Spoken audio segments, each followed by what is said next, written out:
বিশ্ববিদ্যালয়ের শিক্ষক পদে চাকরি পাওয়ার আবেদনের যোগ্যতা নেই, তবু শিক্ষক হিসেবে দিব্যি চাকরি করে যাচ্ছেন। প্রার্থী হিসেবে অযোগ্য হওয়ায় সিন্ডিকেট সভায় তার নাম তালিকা থেকে বাদ দেওয়া হয়। তারপরও অদৃশ্য খুঁটি জোরে শিক্ষক হন তিনি। ইতিহাস ও প্রত্নতত্ত্ব বিভাগের ওই প্রভাষকের খুঁটির জোর আসলে কোথায়? বলছি রংপুরের বেগম রোকেয়া বিশ্ববিদ্যালয়ের এক শিক্ষকের কথা। দুর্নীতি করে শিক্ষক হয়ে থেমে নেই, পদোন্নতি পেয়ে এখন তিনি সহকারী অধ্যাপক।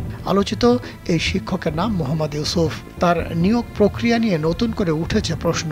অভিযোগ উঠেছে বিশ্ববিদ্যালয়ের তৎকালীন প্রশাসনের বিরুদ্ধেও। মোহাম্মদ ইউসুফের নিয়োগ বাতিল চেয়ে আবেদন করেছেন বিশ্ববিদ্যালয়ের সহযোগী অধ্যাপক Mohammad Golam Rabbani. Jamuna smart refrigerator, smart লাইফে স্মার্ট রেফ্রিজারেটর। গত 18 সেপ্টেম্বর লিখিত অভিযোগ দিয়েছেন তিনি।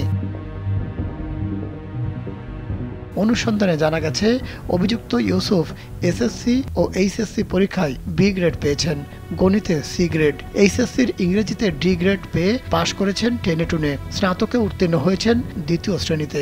অর্থাৎ বিজ্ঞপ্তির শর্ত অনুযায়ী ওই পদে আবেদনের যোগ্যতা ছিল না ইউসুফের।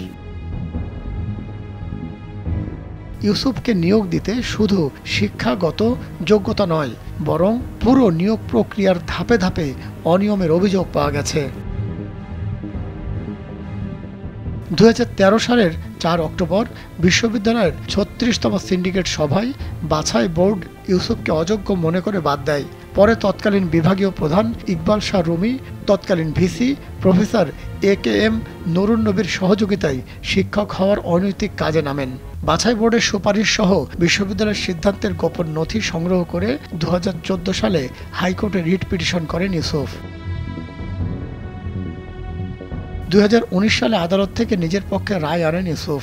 রোকেয়া বিশ্ববিদ্যালয়ের তৎকালীন ভিসি ডক্টর নাজমুল হাসান কলিমুল্লাহ কোনো এক অদৃশ্য কারণে ইউসুফের পক্ষ নেন। ফলে যোগ্যতা না থাকার পরও প্রভাষক হিসেবে নিয়োগ পান ইউসুফ। ইউসুফের নিয়োগ বাতিল দাবি করা ইতিহাস ও প্রত্নতত্ত্ব বিভাগের সহযোগী অধ্যাপক মোহাম্মদ গোলাম রব্বানী অভিযোগ করেন, এই নিয়োগের সঙ্গে সম্পৃক্ত সবাই আইন অমান্য করেছেন, তাদের বিরুদ্ধেও আইনি ব্যবস্থা নেওয়া উচিত। এবং যোগ্যতা না থাকা সত্ত্বেও মোহাম্মদ ইউসুফকে শিক্ষক হিসাবে নিয়োগ দেওয়ার ফলে মোহাম্মদ ইউসুফের নিয়োগ সহ পুরো বোর্ডটাকে বাতিল চেয়েছি।